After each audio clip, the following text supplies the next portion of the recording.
My dear students, welcome to all of you on my YouTube channel. I'm very delighted to see you here. And this is the very first class, very first lecture in the series of Ancient India, R S Sharma, Old NCERT Class 11 lectures. This is going to be the introductory lecture, and in this lecture, I will discuss with you the approach to read NCERTs. I will also discuss syllabus. But apart from this, we are going to start our lecture with a very brief discussion on history. Okay, we will also discuss about R S Sharma, the outlook of R S Sharma towards history writing, and then we will discuss the syllabus. So this was a much awaited project for me also, because various students were demanding that they need R S Sharma old NCERT book and other NCERTs also in the form of lectures. So it was not possible for me to teach NCERT in live mode because of the limitations of time. So I thought that I will make these lectures available to all of my audiences in the form of pre-recorded lectures. And these classes are going to be very much helpful for you, for those students who are appearing in 2025-2026 UPSC prelims examination. And it will be also very much helpful for the enthusiasts of history, because these NCERTs are the most important books, the most crucial sources in the journey of UPSC preparation. But generally, what I have observed is that, okay, there is some limitations in the way history is being taught to the students and in the way the students consider history. Many of the students, when they say that history is boring for them, for me, it is very unfortunate that in a country like India, which have such rich cultural diversity, we have such a rich history. Okay, how a student can get bored by history? Okay, so when you will attend these lectures, you will be familiar with our ancient cultural heritage also, with our history also. Okay, so now we are going to start our lecture. So I will start with basic history. Okay, the basic understanding of history. Now what we see is that, okay, in UPSC examinations, these four books are very much crucial for your preparation. I have already recorded a separate video and posted it on my YouTube channel about the relevance of these NCERT books. So we all know that these four books are very much crucial. Now in this series of lectures, I will release this first book, that is NCERT R S Sharma. This book, NCERT R S Sharma. Okay, so in this series of lectures, basically we are going to release this book, NCERT R S Sharma. This is historian R S Sharma. Now first we'll talk about the basic outlook in history. So let's discuss.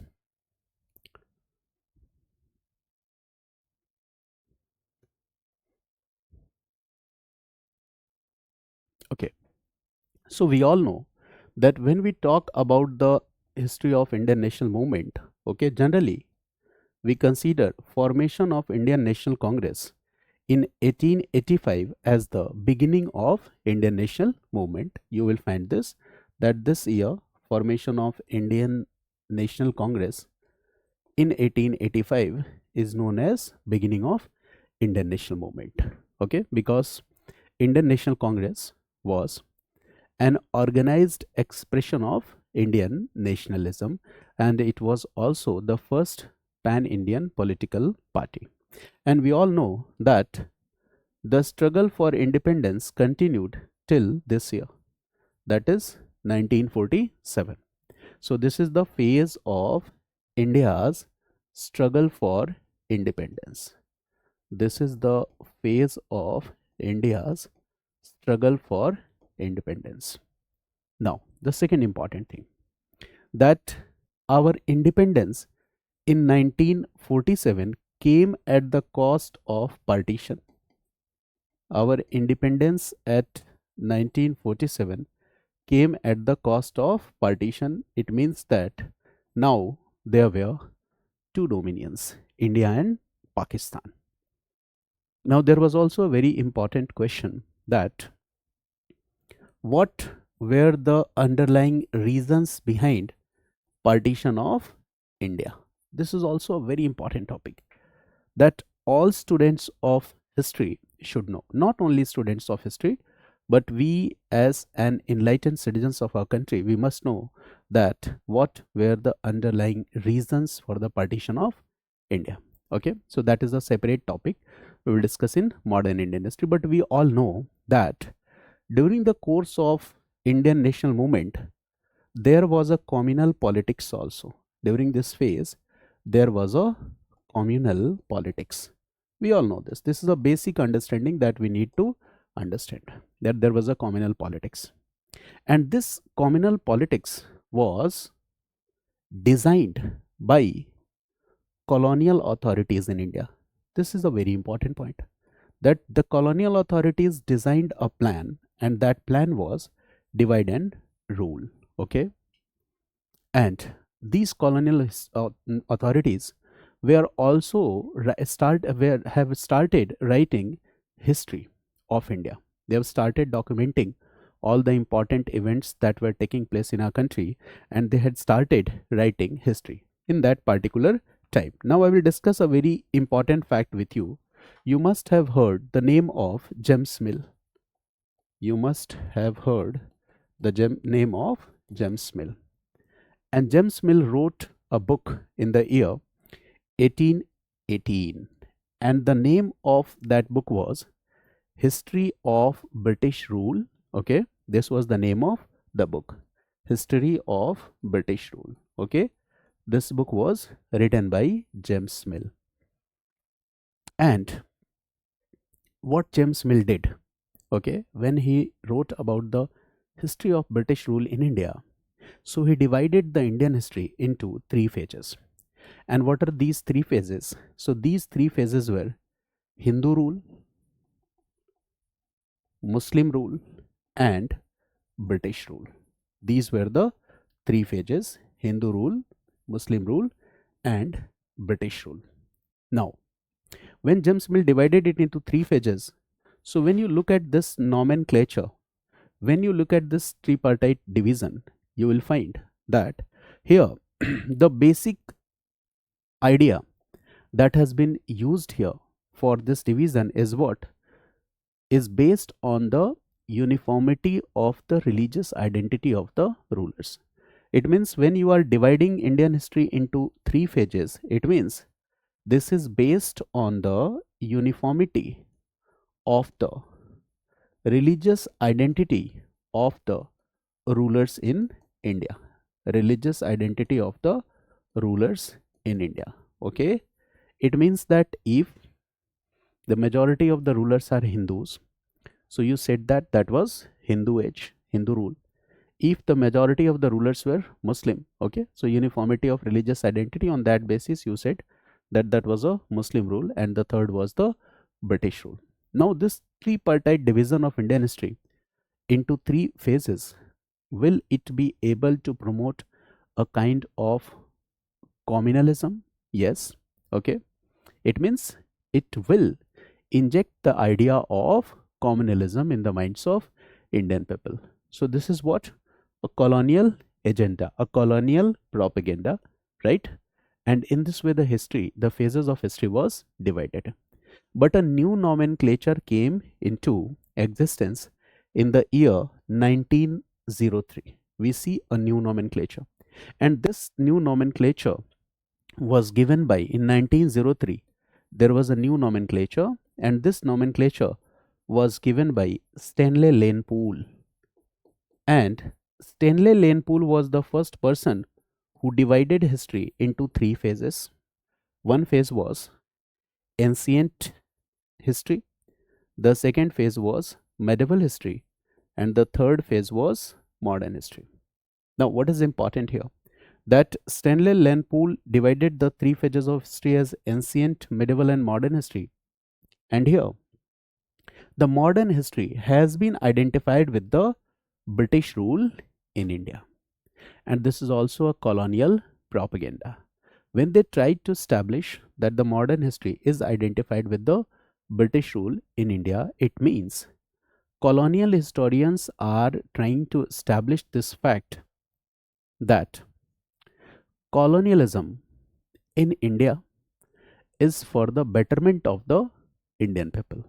Okay, it means they are trying to establish this fact that Britain is basically harbinger of modernity, not only for India, but they also try to establish this fact that British rule is the harbinger of modernity for the rest of Asia, for the Africa and for Latin America. And in this way, they establish this fact that okay, we are on a civilizing mission.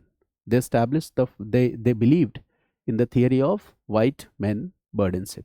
Okay, so what do we see that colonial rule was basically trying to morally validate its presence in India. It means on one side what we see that after 1885 the nationalism in India was being promoted, and at this point colonial rule in India was trying to establish this fact that colonial rule in India is for the betterment of the Indians. But what happened? Nationalism means a kind of sense of unity was promoted. And now this sense of unity was promoted. Okay. There were Hindus, there were Muslims, Sikhs, and India is a multicultural state, we all know. Okay. So there is a diversity of religion. Okay. Now what happened? All people came together, and now they started realizing that colonial rule is doing injustices to them. Colonial rule is exploiting them. In this situation, what British rule did? Now British rule devised a new scheme. And what was that scheme? So that new scheme was what? Okay, promoting divide and rule. And in this way, we see the communal politics was nurtured by by British rule in India, right? And Muslim League was a tool for the British colonial authorities in India. Okay, communal parties in India, not only Muslim League, but in communal parties we can also keep RSS, we can also keep Hindu Mahasabha. These are the communal parties. Now what we see that a time comes in the freedom struggle when the entire political atmosphere, social atmosphere was communalized. Okay, so on partition, on development of communalism, we'll discuss in some other video. So here we are going to focus on R S Sharma, and in order to discuss with you, okay, about some basic ideas about R S Sharma, so that you could relate with this historian, I have discussed this idea with you. Now about R S Sharma, I will give some basic details and you have to relate the things. That is what NCERT is going to teach us. Okay, so what I mean to say here is that when we talk about R S Sharma, so R S Sharma was born in the year 1920 and R S Sharma died in the year 2011. Okay, history is very interesting. If you learn to relate, interlink various events with each other, so you will find that there is no any subject that is more interesting than history. Okay, you all have previously studied NCERT book R S Sharma, but now in this very first lecture, okay, you will have your outlook, your understanding, and with that understanding, reading NCERT R S Sharma book will be more interesting for you. So here we are talking about R S Sharma. So R S Sharma was born on 1st September 1920, and he died on this date, that is 20th August 1920. So you don't need to remember the dates here, right? Years also, this will not be asked in exam, but generally we are just talking about that historian. This will also be a tribute to that historian, that great historian, okay, who has produced such a great history. So from 1920 to 2011. Now he was born in a village, that is Barauni village in Bihar. Barauni village in Bihar. It means, okay, his birthplace is Bihar. Year is 1920. It means this is the phase of Indian national movement. Like I told you that from 1885 to 1947, okay, we were fighting, okay, for our independence. Now what happened? Okay, so he attended college in Patna. Patna is a well-known city, the capital of Bihar, we all know. Okay, so from Patna College, Patna University, he completed his education. That is graduation and post-graduation both he completed from Patna University. And his teaching career started. He taught in some colleges in Ara and Bhagalpur from 1943 to 1946. Okay, his teaching career started. And in 1946, he joined, okay, Patna College, and now he was associated with this Patna College, Patna University, and later he became head of department and all this, right? So his a major part of his educational career was related to this Patna University. And finally, what I want to say here is that finally in 1973, right? Year was 1973, and he was invited, okay, to assume the responsibility of professorship and head of department in Delhi University, especially in history. So in 1973, what we see that he was associated with Delhi University. Until 1985, he was doing his active work in the field of history. He was active in his career, okay, in Delhi. Okay, so 1970s, and after this, you will see that he is associated with Delhi largely. Now, in this entire timeline, what I want to discuss with you that when he started his teaching career, that was 1940s. When R S Sharma started his teaching career, that is 1940s.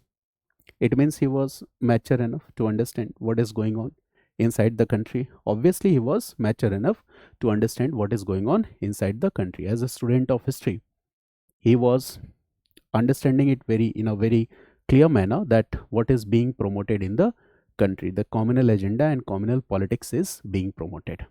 And he himself was associated with some of the most important peasant leaders of that time. It means he was also understanding the entire political scenario. Obviously, as a student of history, he was having a good understanding about the social, political, economic life of the people. Now he was also familiar with what is actively going on inside the country. So he was familiar with some important peasant leaders. Okay, the name you might have heard. One famous name is Swami Sahajanand Saraswati. So he was familiar with Swami Sahajanand Saraswati. He was also familiar with another peasant leader from Bihar, that is Pandit Karyanand Sharma, and he was closely associated with Rahul Sankrityan. This fact, okay, indicates that he was also actively understanding that what is going on in our society, what is the reason for the peasant distress, peasant problem, what colonial authorities are doing. He was understanding all these things. Okay, now what happens is that, okay, 1940s, 1947, what we see that India got independence, 1940. And after this, okay, this entire phase is the phase of colonialism. And when this India became a free country, when colonial rule ended, so the era is known as post-colonialism. Post-colonialism. Now this is the era. That is the era of post-colonialism. Now the era of post-colonialism started. Colonial rule in India was ended. And largely the history of India was written by colonial historians, and they had promoted their colonial agenda. Now, there was an important task before the Indian historians. And what was that important task? So, after independence, after 1947, what was needed? We all know that when India became free in the year 1947, okay, so India was under colonial subjugation, indirect colonial subjugation from 1858 to 1947, right? From 1857, there was direct British rule on India. Okay, and in practical sense, when you will see, so from 1757 itself, this process started. Okay, so it was almost 200 years of colonial rule in India. And colonial rule did what? We all know. They did what? Economic exploitation of India, right? they drained resources from India. It means, okay, our economic capability had serious limitations when India got independence, right? We don't have sufficient resources. And now India was lagging behind in export also, because colonial rule was focused more and more on promoting British exports also. So 1947 is the scenario when we see that the communal monster was hunting. Communal monster, right? This communal monster has become very bigger in 1947, and this is all due to the identity politics. Partition took place. So the communal monster 1947, Pakistan became a separate nation, and in Pakistan what we see that, okay, the state of Pakistan was not a secular state. Okay, it was a country whose official religion was Islam. On the other hand, India as a country was a secular country, and this was very important achievement for India, not only for India, okay, but India also became, okay, a motivating factor for the other colonies of the world, because this era of decolonization after 1945, we see this is the era of decolonization. It means after 1945 other colonies were also in the process of getting independence, right? And India supported the demand of other colonies too.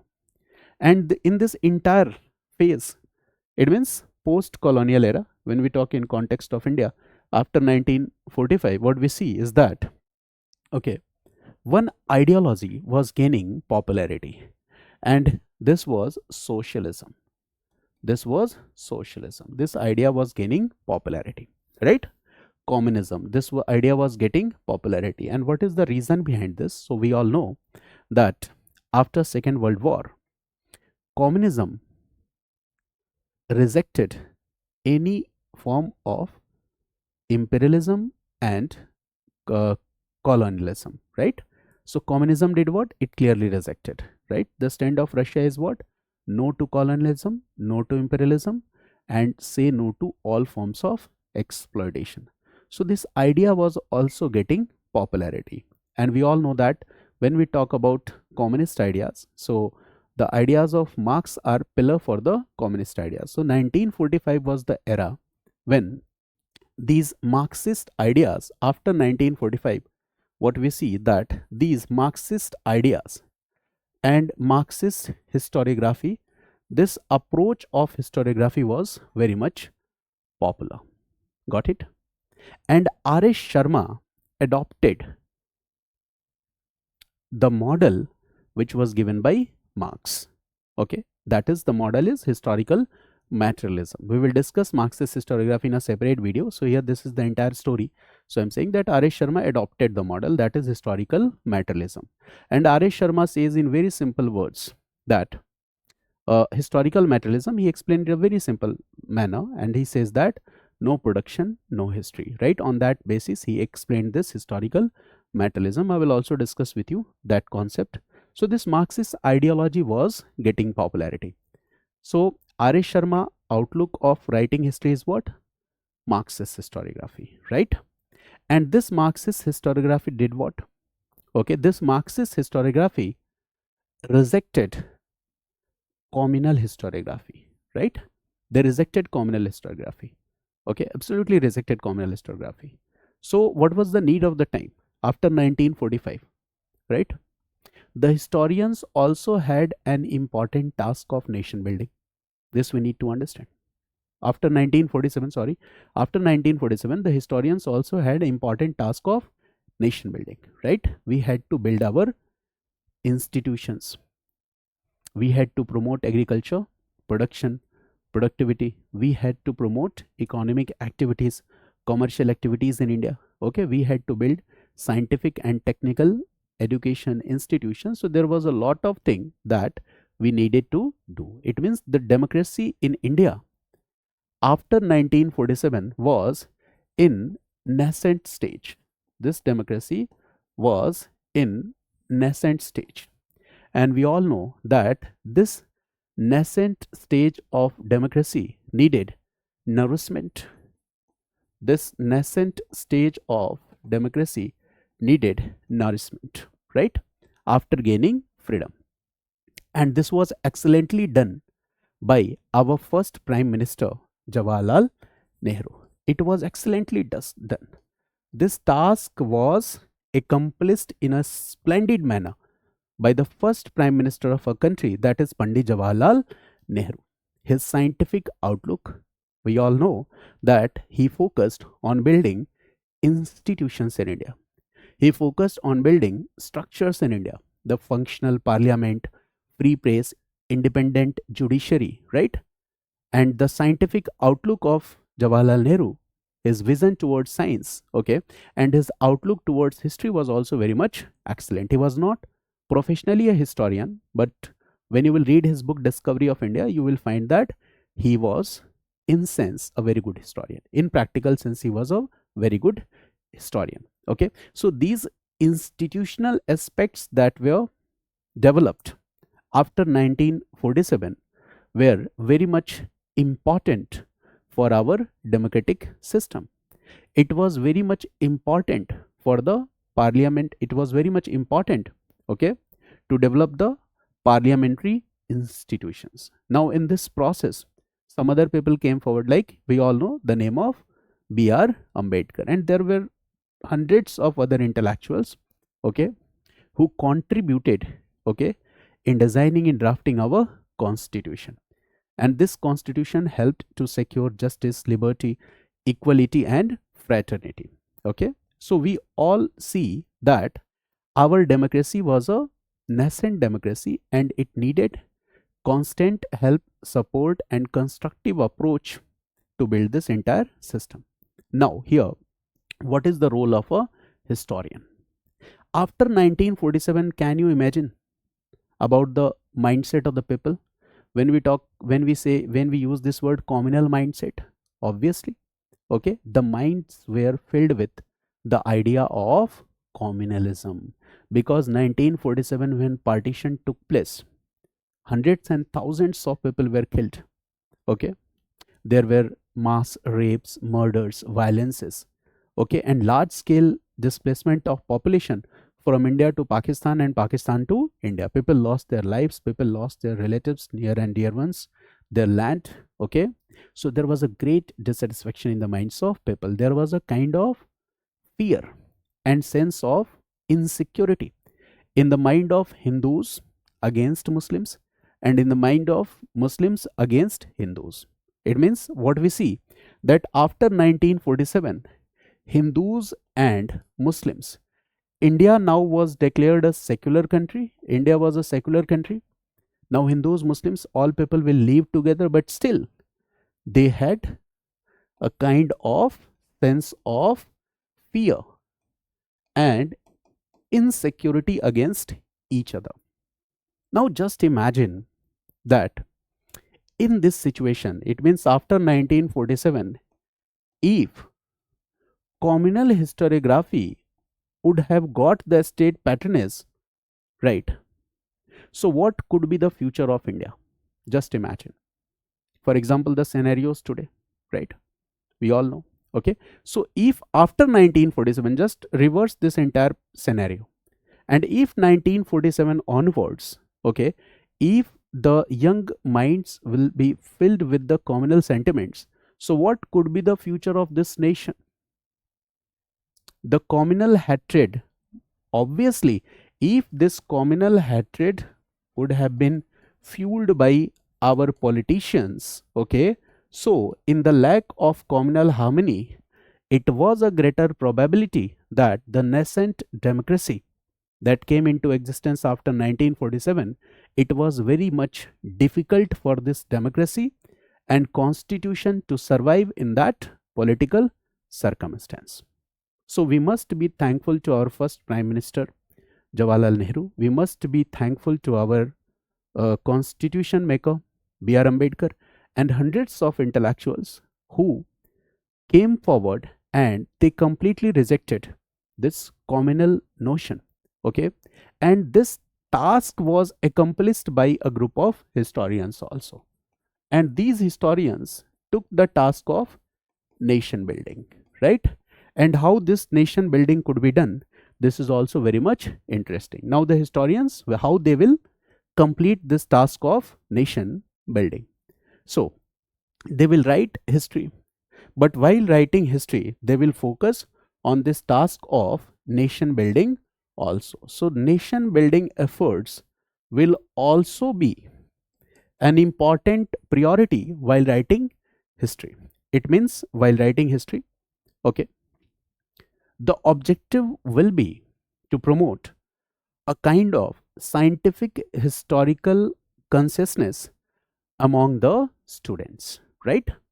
It means the first objective will be to promote a kind of scientific historical consciousness among the students, right? And for this, what is needed to be done? So for this, the scientific interpretation of history was very much important. If you want to promote scientific consciousness among the students, and for that reason, what is needed to be done? So the scientific interpretation of history is needed to be done, okay? And this scientific interpretation of history was done by the Marxist historians. It means while writing history, they will try to demolish hundreds and thousands of myths that were created by imperialist colonial historians, right? It means imperialist colonial historians had done what? In order to promote their colonial agenda, they have created various myths. So it was the need of the time, okay, to expose those myths. And those myths were exposed by these Marxist historians, okay? Very effectively they did this task, okay? And it means that what they did, what they are saying no to, they are saying no to imperialist colonial historians. They are saying no, okay? So this is one important point, because imperialist colonial historians were having the opinion, were having the idea that Indians had no any sense of history in past. Now these Marxist historians will come forward and they will say that if India has such a great diversity and cultural history, okay, so how can you say that we have a rich cultural past and we don't have any sense of history, right? So what Marxist historians will do? They will do extensive study of the material remains. Material remains, when we say material remains, we are talking about archaeological evidences, okay? They will do extensive study of these archaeological evidences, and apart from this, they will also focus on the literary evidences. And when we say literary evidences here simply means the vast corpus of Vedic literature, Buddhist and Jain literature, the theatrical representations like Mudra Rakshas, the Sangam literature, the Gupta period literature, right? In medieval India, they will also focus on literature. For example, they will focus on the Tawarikh, right? Capital is Tariq, okay? Chronicles in history that was written during the medieval Indian period, okay? They will also take into account all these sources. Even they will focus on Malfuzat texts, okay? So what they did, okay? They also collected the accounts that were given by foreign travelers from time to time, and they tried to corroborate archaeological sources with literary evidences, with the accounts of the foreign travelers, and they tried to get a clear picture of what happened in the past, okay? And this is the greatness of these Marxist historians, okay, that they have done great works in history, but still, okay, they are very humble. When the Marxist historians say, for example, okay, look here, this is author's acknowledgement, and here the very first line, what has been written here, the very first line is, no single historian, the very first line, read here, no single historian can speak with authority on various phases and facets of ancient Indian history. No single authority. It means these historians are also familiar with the limitations of their knowledge. So for Marxist historians, history is not the history, but history is what? A history. It's not the history. It means they are saying that we are very much familiar with the limitations of our knowledge, and that's why no single historian can speak with authority on various phases and facets of Indian history. It means history is what? History. In history, we try to get an accurate and exact picture of what happened in the past, but it is never possible to get accurate and exact picture of what happened in the past. Through our studies, historical studies, we try to reach near to that accurate and exact picture, right? It means that obviously you will try to get an idea ki exactly what has happened, but practically it is not possible. You will try to get, okay, you will try to reach near to that idea. This is the basic idea here. So what we say is that history writing is basically, whenever you are writing any whenever you are reading any historian, okay, it means that is his interpretation about what happened in the past. There are so many historians, okay, whose opinions has taken into account in this book, R S Sharma Old NCERT book. Okay, so this is not only R S Sharma, but the works of various other scholars have been used here while writing this book. And this book is one of the most crucial source for your ancient Indian history, understanding of ancient Indian history. But as a student, when you will read this book, many students complain that, sir, when we read this book, okay, we find the language is very much sophisticated, complicated. We are not able to understand what has been written in the book.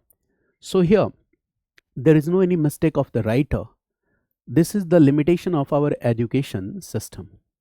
We have completed our school education, we have completed our college education, and this entire education system is a catechismic education system. And in this education system, what is generally done in our school level education also, you all have found that the teacher will come in the class and will say that this is the question, this is the answer. In colleges also we see the same. The teacher come, this is the question, this is the answer. And when the exam comes near, we rush towards made easy books like guides and all these, okay, and we'll collect 10 to 20 questions, we'll read the answers, remember the answer. The teacher will also say that, okay, you will have to, what you are told, you will have to read, okay. And in this sense, when you will read in this manner, what will happen? You will start losing your ability to question. You will start losing your ability to challenge the thoughts and ideas, right?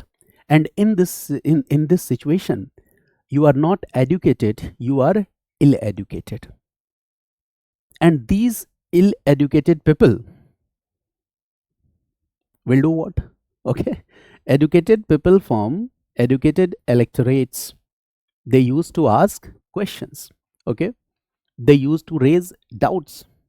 They will discuss about the limitations of the functioning of the government, and these constructive criticisms help in making the governance better. But what do we see? Okay, the ill educated electorate, okay, will they promote scientific spirit in the society? The answer is no. This ill educated electorate will not be able to promote scientific education in the society, scientific interpretation. You will start losing your ability to ask any questions. And in this situation, what can easily be done? The communal sentiments can be fueled in the minds of the people very easily. You will be trapped in this communal hatred. You will never understand that what India and what Sanatana means, right? So for that, what is needed? Okay, it was needed to promote scientific historical consciousness among the students. Okay, there are different group of historians, nationalist, there are cultural nationalists, cultural chauvinists. There are different group of historians, they have different versions of history to tell. Okay, but as a humble student of history, what should we do? Okay, should we reject the other versions of history, alternative versions of the history? The answer is no. Okay, We should try to know the other alternative versions of history also. And finally, who should be the opinion maker? We should be the opinion maker. Okay, now, so Marxist historians did what? Okay, 1947 onwards, what they are doing, they rejected this communal sense also. Okay, it means that while history writing, they will try to focus on the promotion of communal harmony, and it was very much needed after 1947, right? So what we see, that I am just drawing a line here, 1947 to 1990s. Okay, I will also say that history has been politicized also. This should not be there. ऐसा होना नहीं चाहिए. But what we see, that there is an important point here. 1950s, 60s, what we see, that Marxist historiography was getting popular. This Marxist historiography was getting popular. And the circumstances that are responsible for this is era of decolonization, right? Marxism, communism as an idea was getting popularity. India was suffering from various challenges during this period, during this time, right? And what happens the next is very interesting. We all know the crisis within the Congress party, which emerged in 1960s, that is 69. Okay, we all know the crisis that emerged, right? Congress party was an important political party in India, and in this Congress party, the senior leaders of the Congress, some senior leaders of the Congress party were dominating the entire party, and the group of those senior leaders was known as syndicate, right? ये Pushpa movie वाला syndicate नहीं है, that was known as syndicate. Okay, and Indira Gandhi, okay, on one side. So the syndicate members were considering Indira Gandhi as a dumb doll. But now what Indira Gandhi did? Now Indira Gandhi started taking important decisions, important political decisions, and this made the Congress syndicate dissatisfied. Now what Congress syndicate did? They expelled Indira Gandhi from Congress party itself. And now what we see, that after this there is a split in Congress party. Congress O, Congress R come into existence, and now Indira Gandhi will get the support of DMK. Indira Gandhi will got the support of CPI. Okay, and in the elections 1975 we see the massive victory, right? So Indira Gandhi, okay, now becomes again prime minister, and with a massive victory. Now after Indira Gandhi became the prime minister, what will happen here? That she got the support of Communist Party of India. Okay, so many communist leaders, okay, they became cabinet ministers. Now one important name is S. Nurul Hasan. So S. Nurul Hasan was a historian also, right? And he was also a left-leaning historian. Okay, he is also known as the mentor of many historians in India. So S. Nurul Hasan, he was an educationist also. Now when S. Nurul Hasan became the education minister, the year was 1972. What he did, okay, so in ICSSR and in ICHR, this is a allegation. The allegation part also I am discussing, that many communist historians, okay, now they got state patronage, and now they were dominating the scene. So this is an allegation made by other parties, okay, like BJP and all this. You will find they will keep saying that Congress ने Marxist historians को बढ़ावा दिया. Okay, so in this way we see that Marxist historians, they came to picture, right? You will find so many names. Okay, for example, Romila Thapar, R S Sharma, okay, Irfan Habib, Satish Chandra. आप देखोगे तो सबका एक time period जो है वो एक dominate, मतलब सब एक ही साथ के हैं, right? So in this way we see that Marxist historians got the state patronage, okay, and they started writing history. Okay, so R S Sharma was invited to Delhi. Okay, R S Sharma was the founding chairperson of ICHR from 1972 to 1975. This was the same time. Okay, so this is also one important factor, that here the Marxist historians got the state patronage. But okay, this does not make the achievements of Marxist historians null and void. in history writing, Marxist historians has done excellent task. But there are some controversies also which are related to these Marxist historians, right? So I will discuss all that. So since we are talking about here R S Sharma, so R S Sharma was a historian, right? He was a left leaning historian, he was a Marxist historian, right? He, in his methodology, in his orientation, okay, he was a Marxist historian, but he was not a strict doctrinaire, or he was not a propagandist, right? He was not a strict doctrinaire, or he was not a propagandist. Why we are saying that? Okay, because he used that model of Marx, historical materialism, okay, to explain the developments in history. When he says that no production, no history, he used that Marx model.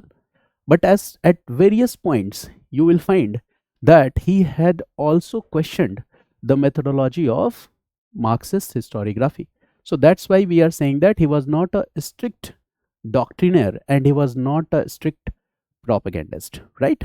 For example, the Asiatic mode of production, the theory given by Marx, was challenged by R S Sharma. So he has some new explanation, feudalism, and there are so many issues when R S Sharma talks about the caste. So there are so many areas where you can find that the opinions differ. Okay, so aisa nahi tha कि that he was a very strictly he was writing in accordance with the Marxist historiography. So that is a very important thing. So he was a historian having an investigative and analytical mind.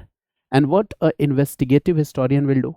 Okay, so the investigating historian will focus on the material remains literature of the ancient India. He also wrote a book that is Material Culture and Social Formation in Ancient India.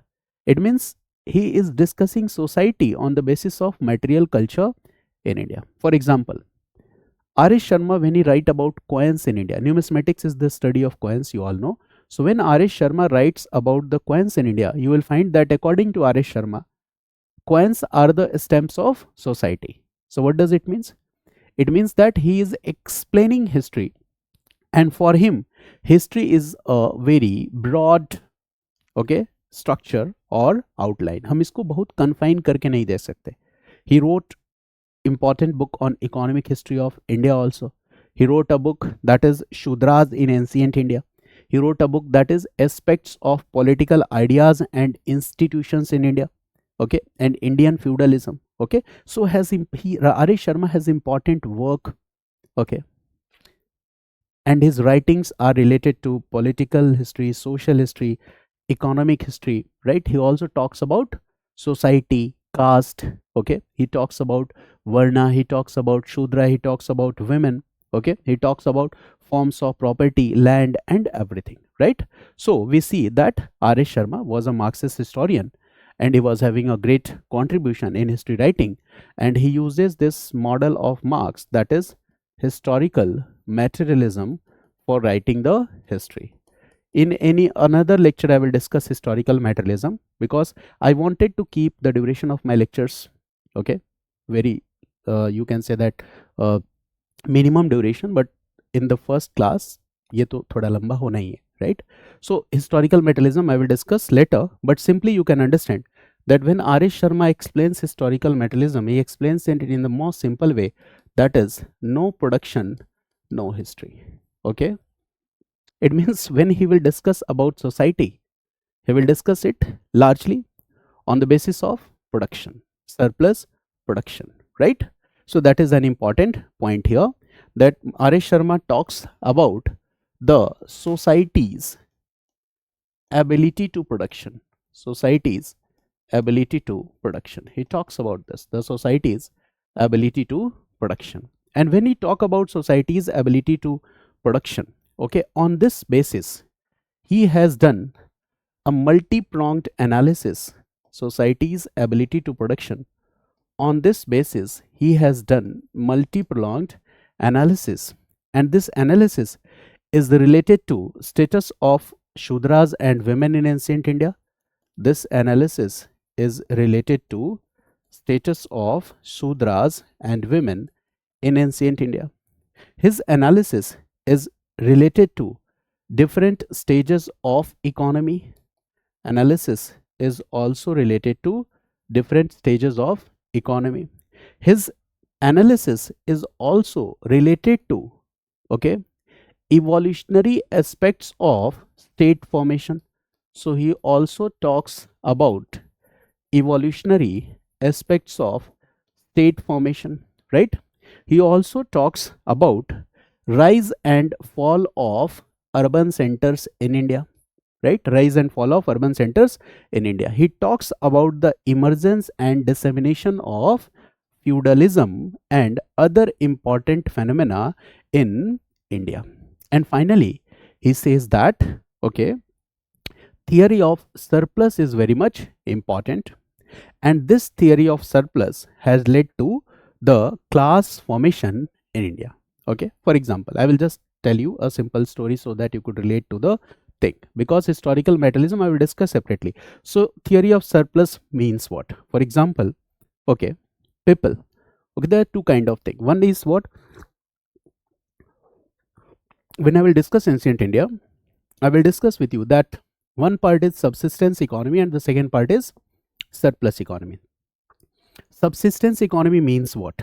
Okay, it means people will produce, they will fulfill their own needs, right? And they will not produce more than that. That is what subsistence. ठीक है कि अपने जरूरत भर का produce किया. And when you will produce subsistence only, then what will happen? The economic prosperity, development of political institutions and everything, okay, will not make progress. For that, surplus is needed. Now it has been said that, okay, ordinary people, common people need what? Okay, different kind of motivations for this surplus production, right? And this motivation could be different kind of motivation. Okay, they can be convinced, okay, by the lectures of Brahmins. You will find the Brahmadeya land, okay, in NCERT book this story has been given. Okay, so this is introductory lecture, so I am bringing all the essence, तो थोड़ा आपको मुश्किल लग रहा होगा. So Brahmadeya, the land donated to Brahmins. When you will read Dakkan, you will find that the rulers donating land to the Brahmins, those lands which are generally non-fertile. And Brahmins will do what? They will preach, they will bring different tribal groups in that particular area. Now this is inhabited area, these people will do cultivation, okay, and here the motivation, who is giving motivation? So Brahmins are motivating them to produce more and more, okay, they are just motivating them that it is your duty to listen to the Brahmins. In this way you can get moksha and all this. There are different kind of theories here, okay. So this is one kind of motivation, okay, where you have convinced others to do cultivation, okay, and now they are working and they are producing more than their subsistence, and in this way surplus, okay, will come to picture. This can be done forcefully also, right? Okay, this can be done forcefully also. For example, you are a tribal chief, okay, and now you have assumed some power and now you will force the other members of the tribe कि इतना surplus आपको produce करना ही, otherwise I will take you whatever have you produced. So in this situation this will just force the people to produce more. So in this way there are hundreds of such theories. So finally the surplus production will come to picture, and this surplus production will be able to support full-time administrators. This surplus production will be able to support professional soldiers. This surplus production will be able to support the full-time priests. It will support different kind of craft activities and all this. And finally what will happen? Okay, organized coercive authorities such as state, okay, or proto-state will come to picture, or you can say that comparatively more powerful tribal chief will come to picture, okay. So in this way, when R S Sharma writes history, so he will use the historical sources, okay, authentic historical sources, okay, material remains, literary sources, foreign accounts, travelers, whatever has been written on inscriptions, coins, and he will try to write the history of the society, how economic development took place, feudalism, different classes came into picture, how one class did excluded the another class, social inclusion of Dalits or Shudras was done. So this will done in a very excellent and effective manner. Okay, so one Marxist historian was D.D. Kosambi. Okay, and the second most important Marxist historian in India is R S Sharma. Okay, so when means his orientation is very much scientific. When he is trying to identify different stages of social formation on the basis of the historical evidences that we see. Okay, so that is an important point. And the most important thing is that when we talk about subaltern history in India, subaltern history from below, all this I will discuss in other video. Just generally understanding history from below, where we'll focus on the history of the people in India, right? Largely because the history writing was concentrated around the rulers, okay, the political masters. But this from 1980s onwards, we see the subaltern studies getting popularity. But before 1980, we see that R S Sharma was focused on writing, okay, the history of the socially excluded classes. For example, it also shows that he is very sensitive to the gender, to the caste. He wrote a book that is Shudras in Ancient India, a social history of the lower order down to 600 AD. It shows that he is also focused on writing the history of the Shudras, right? That how this Shudra community was formed, right? And when it was said that the Shudra community, okay, they are not Dvij and they will serve the other three superior, okay, Varnas. So why? What is the logic behind this? Okay, is there any logic or it is pure orthodox teaching? Okay, he will discuss that slavery was there in India or not, how this feudalism came to picture, how these classes will be the socially excluded classes in India. So he will discuss all these things in very much detail.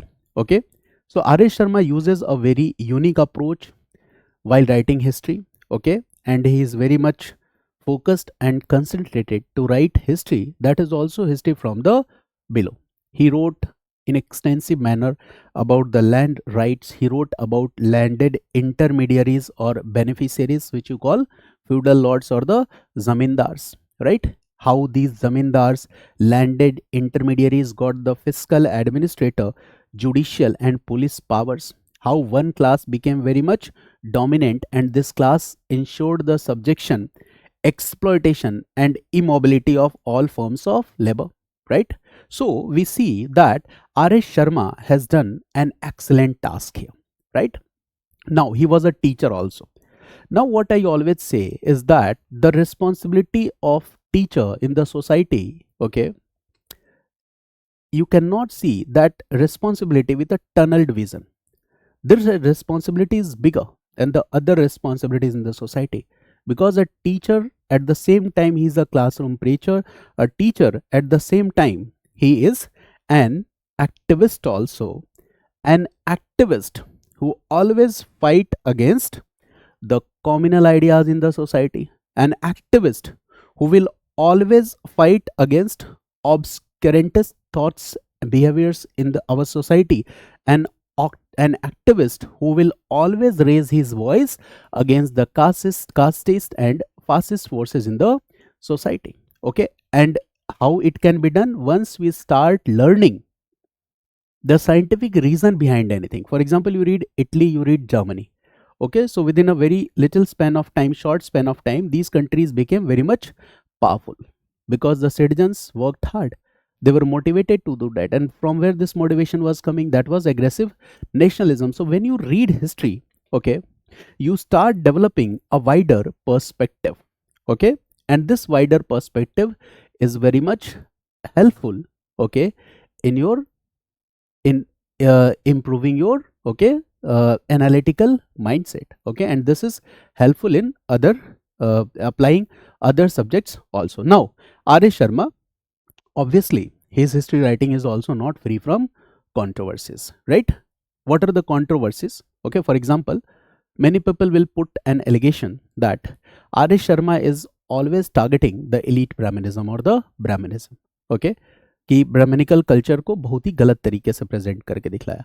You will see that there is a chapter in NCERT book that is, okay, migration of Aryans to India. So where R S Sharma has an opinion that Europe was the center from where two branches of Aryans, okay, migrated, Indo-European and Indo-Iranian, right?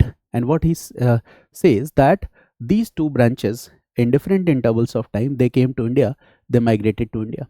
Okay, this is one thing. Now this opinion, okay, has largely been rejected by many other historians. There are different theories also, and R S Sharma also write one thing, okay, about befitting culture. In NCERT book, it has been clearly stated, right, that animal killing was done in a large scale, and in sacrifices, right, animal killings were done, and due to this, the animals that were used in agriculture, their number declined. So obviously it is indicating towards something. I hope all of you are understanding. So this is one point. Okay, many historians will also say that, okay, for example, 1990s is the time when neoliberalism was promoted on one side, and on the other side what we see, that Babri mosque demolition and Ram Janmabhoomi, Ayodhya, all these debates started. Okay, and R S Sharma's opinion about Ram Setu, Ram Janmabhoomi, Babri Masjid, a historian's report to the nation that came in 1991, it also sparked controversy, right? In Vedic culture, in chapter 11 NCERT book itself, R S Sharma has written, while discussing how this society evolved and developed, okay, he has written one line that Marut brothers enjoyed Rodasi. This will also obviously have criticism, okay, by the people. He has written that the daughter of son Yami requested her brother Yam to establish love relationship with him. So there are so many areas where R S Sharma is criticized also. Now when foreign invaders come to India, there is one important approach in Marxist historians, that they see that different foreign groups came to India, and these different foreign groups which came to India, they contributed to the development of our culture, right? So these cultural interactions helped, okay, a lot, okay, in the development of economic prosperity and all this, right? So they focus on this cultural interaction part. For example, Alexander came to India. Okay, now there are different historians outlook, right? One part will focus that there was cultural interaction and interaction between Indians and Greek, both learned from each other. In later Mauryan phase, you will find that Indo-Greek Shakas, Pehlavas and Kushanas came. Now there is two debate here. One group of historians will say that was a dark ages, another group of historians will say that no, ISPK, Indo-Greek, Shak, Pehlav, Kushan came, and there was cultural interactions with these people, right? Indo-Roman trade, और इन सब की बात करेंगे, right? कि that was the phase of economic prosperity, technology and innovation, right? This is the point. Now what I mean to say is that, okay, when we read history, there are different perspectives, right? So what we should do as a student of history, we should try to read different perspectives, right? Without reading anything, how can we discard? I find hundreds of people, okay, they are very angry with the Marxist historians. I don't know why they are angry, because they don't know ABC of history, but still they are very angry with the Marxist historians. ठीक है ना, कि Marxist historians ने बर्बाद कर दिया इतिहास को, but they don't know history, they don't know ABC of history, but still they are very angry, right? In Mughal period, in Delhi Sultanate period, right, Bhakti Sufi movement and the Hindu-Muslim communal harmony, this aspect was overemphasized by the Marxist historians. So this is also a center of criticism. But when I strongly believe that when we are criticizing someone, we must know that person, that outlook. For example, if you hear something about me from someone else, okay, and you started believing that story without meeting me, without discussing with me, it means what has happened? Okay, someone has trapped you. Okay, that is a kind of propaganda. Until you don't meet a person, until you don't read an ideology, until you don't read any interpretation or the version of history, how can you be sure that that one narrative is the true narrative, is the correct narrative? No. Okay, so I only want to say is that, okay, we should learn different perspectives. So now the basic idea behind these lectures, okay, there will be more than 60 hours, ye 80 hours tak bhi ja sakta hai, I'm not be sure. Okay, what is the basic purpose when I have decided to record these lectures? So one basic purpose here is that the NCERT books are politicized. Whenever new government, okay, comes, we see that there is change in NCERT books. Okay, and chapters are added, chapters are deleted. Okay, in Delhi University syllabus you will find many books will be removed, many new books will be introduced, right? So history has always been politicized. Okay, now I know that what I am doing is a very difficult task. Okay, there are so many videos on internet where you will find that NCERT book has been taught in 10 hours, 15 hours, 12 hours. So if any person is claiming that I will teach this NCERT book in 10 hours, 15 hours, it means that, okay, especially when you are teaching those students who are not familiar with history. Okay, so you will have to start from the scratch. So teaching NCERT is not a simple task, it is not an easy task. It was one of my much awaited projects, okay, that I tried to realize for the last 1 or 2 years, but I was not able to do it due to some reasons. So teaching NCERT is like taking the bull by its horns. It's not an easy task. Okay, and when you are teaching NCERT or when you are reading NCERT, you can not skip a single line, because R S Sharma himself says that history is all about linkages and interlinkages. So when you put NCERT book in the bullet form, में आपने अगर notes बना लिया, okay, so in that case, okay, what has happened? The entire essence of this book has been lost. You are only reading and remembering a few facts, and many of these facts are controversial also. Okay? So the main thing is to understand the idea. Whatever I have discussed with you, the main reason behind this, now you have realized that history is not what you think, that it is only a collection of facts. It's not like that. History is a discipline that is more than that. It's not only a conglomeration of facts. There is a lot of analysis, okay, about society, about economy, about political system, state system, system of administration, revenue system, right? So this subject is going to help you in your other modules of general studies also. Society may you will get that help. Okay, so there are so many things where you are going to relate. So when I will teach this NCERT book, okay, for example, let's look at the index or the chapters here that are given. Okay, we must look at these chapters also. तो एक बार देखते हैं. Okay, now look here, the chapters, total 27 chapters I think. Chapter number 1 is the importance of ancient Indian history and the construction of ancient Indian history. So what I will do, I will teach you these chapters. I will teach you each and every line that is given in the chapter, plus I will add some additional information so that your ideas will reach at a perfection level. The next chapter is here. You will read about material remains, coins, inscriptions, literary sources, foreign accounts, historical sources, geographical setting. UPSC has already asked a question from this part. Stone Age we will discuss. Stone copper phase, Chalcolithic settlement we will discuss. Then Harappan civilization, Indus Valley civilization. There are many new additions also. So while discussing this chapter, I will add the recent discoveries here. Okay. Now the advent of Aryans and the age of Rigveda.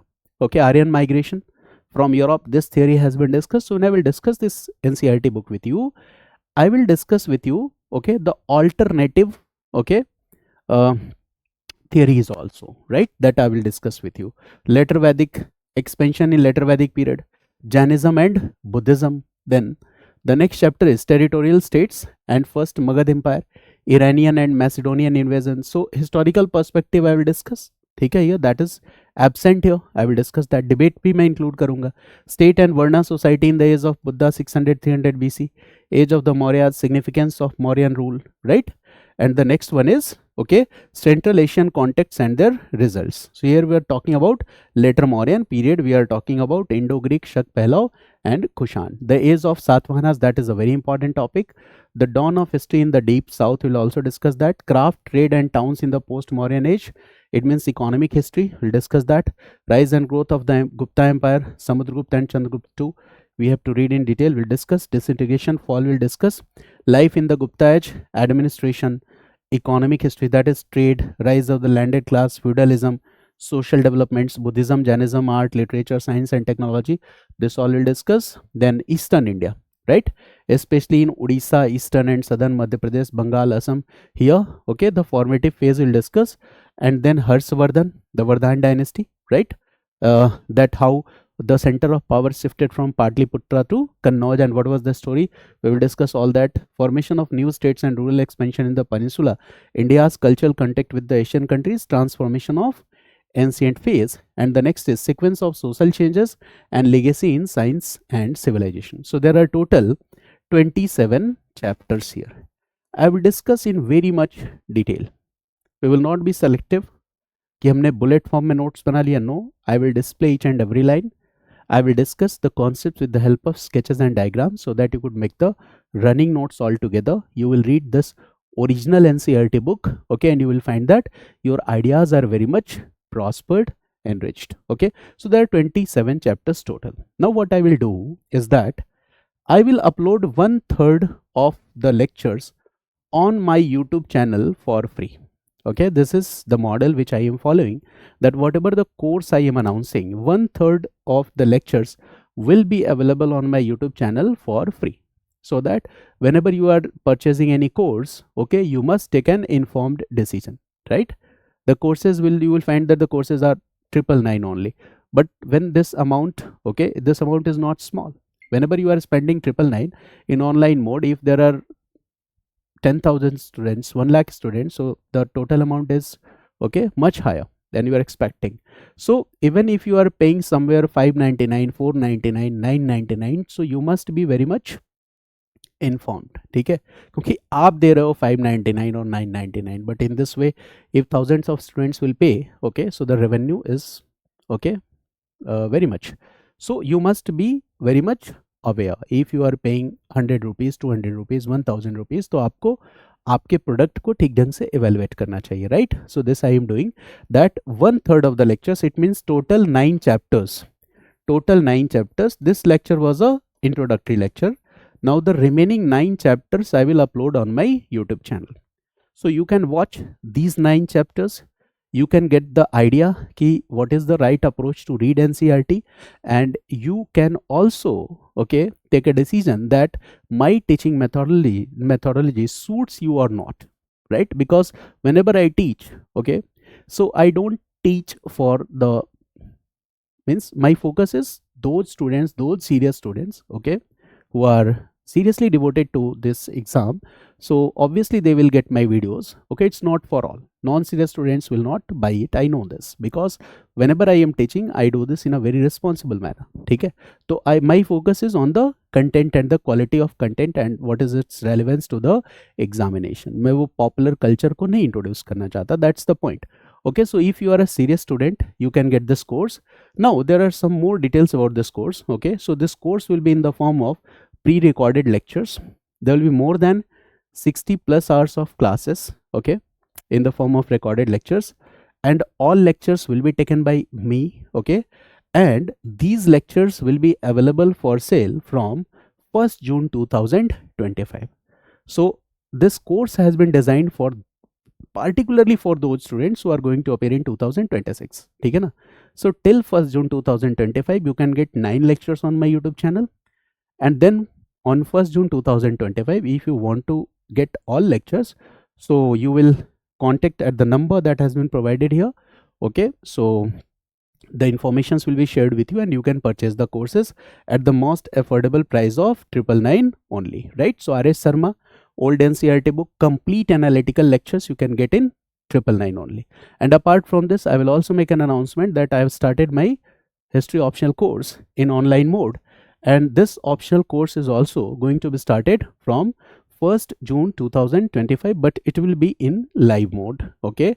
It's a course, the duration of this course is 5 to 5.5 months, and this will be a foundational course of history optional, okay. And in this foundational course, I will cover all the lectures, topic wise lectures, whatever has been given in syllabus. I am going to cover each and every lecture. We will not skip a single lecture, and it will take almost 5 to 5.5 months. And here again the fee is very much affordable, that is 5,999. And once you prepare this foundational stage, there is another course for you, and that is consolidation stage. This is a 2 months duration course where I will discuss all PYQs, right, in chapter wise format with you. Basically last 12 years PYQs I will discuss in detail, okay. I will discuss each and every aspect of those PYQs with you, and for that the batch will start on 5th December. And after this, okay, once you have completed these 2 stages, so I will also hand hold you during your revision, Okay, it means once you appear in prelims 2026, after that you will do what? You will revise your optional history course. So there I will provide you 15 full length tests here, right?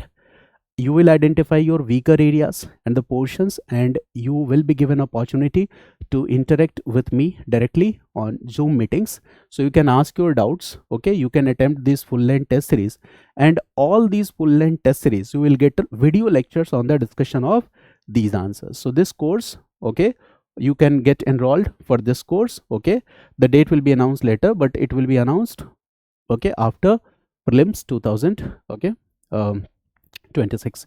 So this entire course has been designed, okay, for the students who are beginners, who are in the colleges, who are doing their undergraduate courses.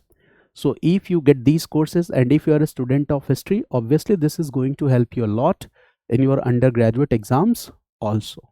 Okay, and once you will watch my video, you will identify, okay, my commitment and my responsibility, that I teach in a very responsible manner. Okay, and I believe that the responsibility of teacher, okay, is you can say that very great when it comes at the task of nation building. So we are enlightening the minds, and here when I will teach R S Sharma, it's not only R S Sharma. I will come with other historians and their books also.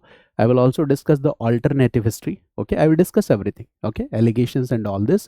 So this is not like that कि मैं कोई के खास ideology से inspired हूँ. No. Okay, we are trying to learn the best elements from this book. Okay, and this is all. I hope you have got this entire information. Okay, so the admissions for these courses will be open, okay, from 15th May onwards. The videos will be available from 1st June 2025. Okay, so from 15th May onwards you can contact. Until then, 9 videos will be posted on my YouTube channel. Okay, thanks for watching this video, and I will request you to like, to share, and to subscribe my YouTube channel, so that the right content could reach to the right audience, right? Thanks to all of you.